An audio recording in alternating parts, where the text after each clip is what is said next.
एकांत street light की धुंधली रोशनी के नीचे अराव नामक एक युवा लड़का आसन्न अंधेरे से शरण पाता है। उसके छोटे हाथ एक किताब के घिसे हुए पन्नों को पकड़े हुए हैं। उसकी भौहें एकाग्रता में झुकी हुई हैं। भूख उसे सताती है। थकान उसके छोटे से शरीर पर भारी पड़ती है। फिर भी उसकी आंखें एक अटूट सपने से चमकती हैं। उसकी आवाज रात के खिलाफ एक फुसफुसाहट मात्र उसकी महत्वाकांक्षा का भार वहन करती है। मुझे इंजीनियर बनना होगा, चाहे कुछ भी हो।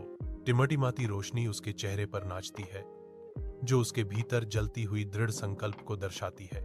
शांत गांव के दिल में उसका सपना गूंजता है। अंधेरे के खिलाफ एक प्रकाश स्तंभ। कक्षा की नीरसता में आरव का पेट गड़गड़ाता है, जो उसकी वास्तविकता की एक स्पष्ट याद दिलाता है।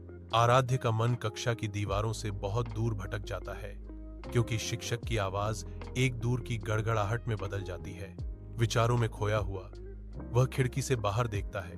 उसके विचार एक अलग जीवन के सपनों में डूबे हुए हैं। आरव की आंतरिक आवाज लालसा के साथ गूंजती है। अगर मेरे पास पैसा होता तो मैं भी अच्छे स्कूल में पढ़ पाता। खिड़की के बाहर दुनिया पहुंच से बाहर अवसरों के साथ इशारा करती है। कक्षा का कमरा पृष्ठभूमि में फीका पड़ जाता है, क्योंकि आरव के सपने केंद्र स्तर पर आ जाते हैं, जो बेहतर शिक्षा की इच्छा से प्रेरित होते हैं। सूर्य की रोशनी आधुनिक कार्यालय को नहलाती है, क्योंकि आरव एक संतुष्ट इंजीनियर अपने कंप्यूटर पर कोड की समीक्षा करता है।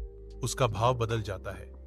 उसकी आंखों में दूर का भाव छा जाता है, क्योंकि वह अपने काम को रोकता है। आरव की आवाज उसके दिमाग में गूंजती है, मुझे अपने गांव के बच्चों के लिए कुछ करना होगा। वह अभी भी चुपचाप वहीं बैठा है। उसकी आंखों में संकल्प की भावना धीरे धीरे मजबूत हो रही है। सूर्य की रोशनी खिड़की से होकर आती है, लंबी छाया डालती है, क्योंकि आरव अपने अगले कदम पर विचार करता है।